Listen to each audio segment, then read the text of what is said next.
Diyan nang gagaling yung tubig, tapos nakanet siya.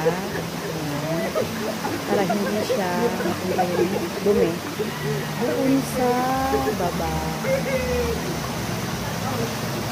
So, yan. Buhay na tubig galing sa ilog. Papunta dyan.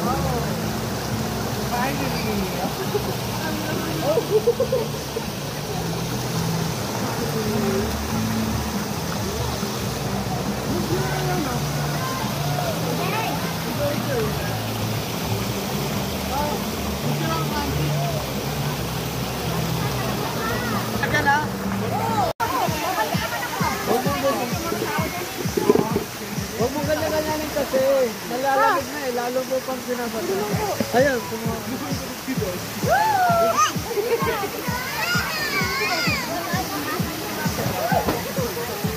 Hoy! Umahon muna kayo kumain ng taho.